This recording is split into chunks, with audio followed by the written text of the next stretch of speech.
Hello and welcome to another edition of Market Brief After Hours. It's great to have you with us as we unpack a session that felt like a bit of a tug-of-war. On one side, we had a resurgence in technology leadership and enthusiasm for AI, and on the other, we had some lingering clouds regarding the Federal Reserve and geopolitical tensions. It really was a fascinating session. We saw investors rotating back into those familiar technology leaders, which helped lift the risk appetite significantly. But you're right, it wasn't a straight line up. There is still a lot of uncertainty about the Fed's next policy move, especially after the latest minutes. But ultimately, the market decided to reward earnings visibility and structural growth themes, specifically around artificial intelligence. Let's start right at the top with the major U.S. indices. It looks like the tech-heavy benchmarks led the charge. Can you walk us through the numbers? Absolutely. The S&P 500 managed to extend its gains, advancing 0.56% to close at 6,881. It was really supported by that renewed buying in large-cap technology stocks we just mentioned. Then you have the Nasdaq Composite, which outperformed the broader benchmarks. It gained 0.78% to finish at 22,754. And the Dow? The Dow Jones Industrial Average also advanced, but it was a bit more modest compared to its peers. It added about 129 points, or 0.26%, to settle at 49,663. While it benefited from the general risk-on tone, it was held back a bit because cyclical support was lagging, and software stocks were actually under some pressure. Let's dig into that tech strength. It seems like every time the market gets shaky, AI comes back into the conversation to steady the ship. That is exactly what happened. NVIDIA rose 1.6%. And the catalyst there was Meta Platforms confirming plans to deploy millions of NVIDIA's chips for their data center expansions. That just reinforces the confidence that AI-related demand isn't going away anytime soon. Then you had Amazon climbing nearly 2%. That move came after filings showed Pershing Square increased its stake by 65% during the fourth quarter. It's now that fund's third largest holding, and that news helped Amazon snap a 9-day losing streak. It wasn't just the massive names, though, right? I noticed some industrial tech firms getting involved. Correct. It wasn't solely concentrated in the most visible AI names. For example, Trimble rose around 2%. Investors are becoming more discerning. They are looking for innovation-driven stocks across the board, not just the Magnificent Seven. However, on the flip side, software stocks in the Dow were under pressure because there are ongoing concerns about AI disrupting established business models. That limited the upside for the industrial and services complex. It wasn't just the massive names, though, right? I noticed some industrial tech firms getting involved. Correct. It wasn't solely concentrated in the most visible AI names. For example, Trimble rose around 2%. Investors are becoming more discerning. They are looking for innovation-driven stocks across the board, not just the Magnificent Seven. However, on the flip side, software stocks in the Dow were under pressure because there are ongoing concerns about AI disrupting established business models. That limited the upside for the industrial and services complex. While equities were pushing higher, we had news from the Federal Reserve. The minutes from the January meeting were released. What was the takeaway there? The minutes highlighted a clear division. There was broad agreement on holding rates steady at 3.5% to 3.75%, but the debate is intensifying over what comes next. The disagreement is really about whether future decisions should prioritize inflation risks or labor market conditions.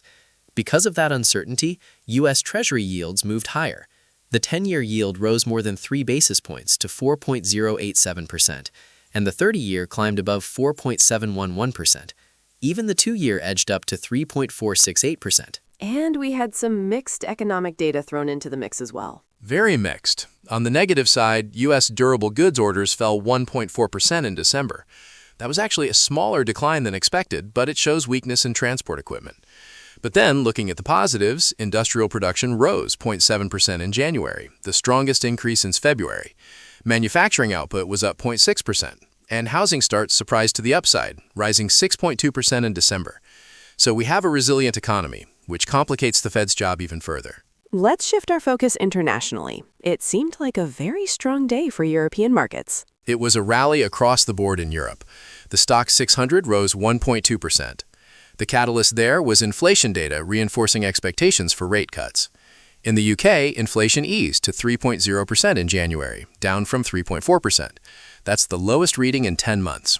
Core inflation softened to 3.1%. That surely boosted the FTSE. It did. The FTSE 100 jumped 1.28% to close at 10,691. Looking at the continent, France's CAC 40 gained 0.81% to 8,429, and Germany's DAX rose 1.12% to 25,278. Italy's FTSE MIB was arguably the strongest performer, advancing 1.30% to 46,361. The inflation story in France was particularly dramatic. Headline inflation slowed sharply to 0.3%, the weakest since late 2020. This disinflationary trend is really fueling bets that the Bank of England and the ECB are going to cut rates. And briefly on Asia before we take a break? Asia was mixed but generally resilient. Japan's Nikkei 225 rose 0.93% to 5,070.90, snapping a three-day losing streak. In Australia, the ASX 200 gained 0.5% to 9,007, lifted by a near 4% surge in National Australia Bank after strong earnings. However, volume was lighter than usual because many markets, China, Hong Kong, South Korea, Taiwan, Singapore, were closed for the Lunar New Year holiday. India saw modest gains, with the Sensex up 0.34%, though IT shares there lagged due to those same AI concerns we saw in the US. We are going to take a very short break. When we come back, we'll dive into the commodities market, which saw a massive spike in oil prices, and we will break down the technicals on the major currency pairs. Stay with us. Welcome back to Market Brief After Hours. Before the break, we were discussing equities, but perhaps the biggest move of the day came from the energy sector. Oil prices jumped sharply. Jumped is putting it mildly. Oil surged more than 4%. The driver here is escalating tension between the U.S. and Iran. U.S. Vice President J.D. Vance stated that Iran failed to address key U.S. demands during nuclear talks and explicitly said that military action remained on the table. That is a significant escalation in rhetoric. It is, and the market reacted immediately. U.S. crude settled at $65.19 per barrel, up 4.59%. Brent crude climbed 4.35% to $70.35. This completely reversed the losses from the previous session, where traders were hopeful for a diplomatic breakthrough. Now, the geopolitical risk premium is back in full force. It wasn't just oil rallying, though. Precious metals had a banner day. Gold and silver both saw powerful buying. Gold rebounded strongly to reassert its bullish bias. It closed at $4,985, up 2.18%. Technically, this is very significant.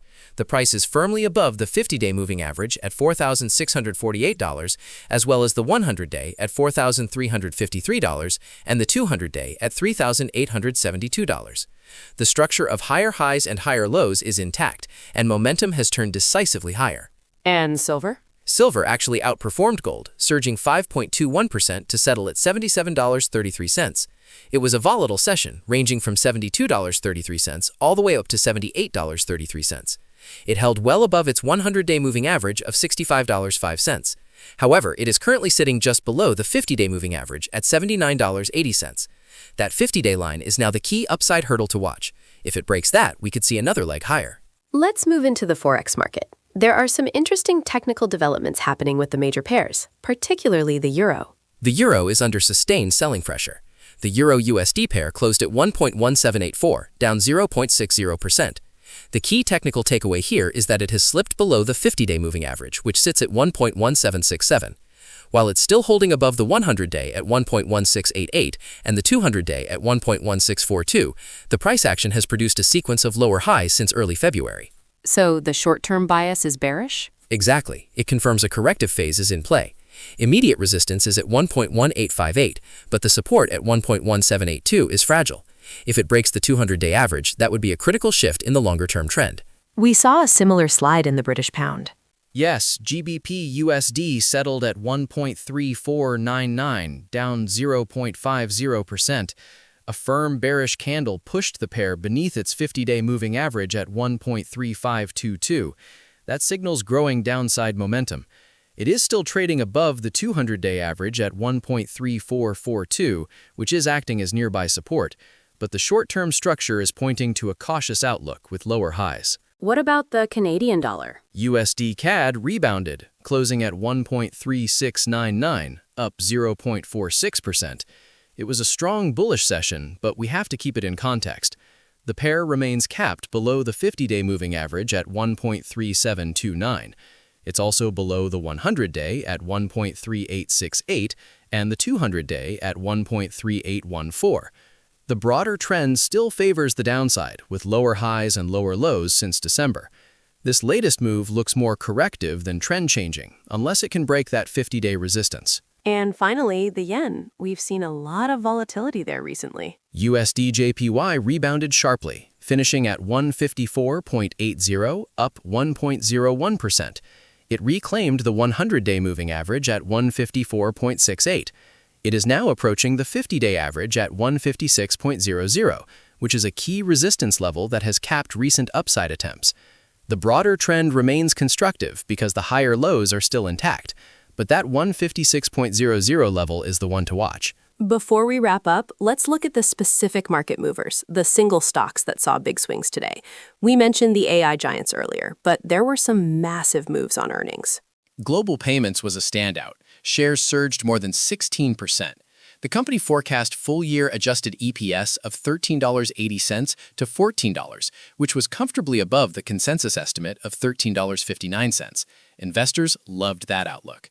Similarly, Global E-Online rallied over 16% after issuing upbeat revenue guidance of $1.21 billion to $1.27 billion, beating expectations. And in the consumer space, Caesars Entertainment had a great session, gaining more than 13%.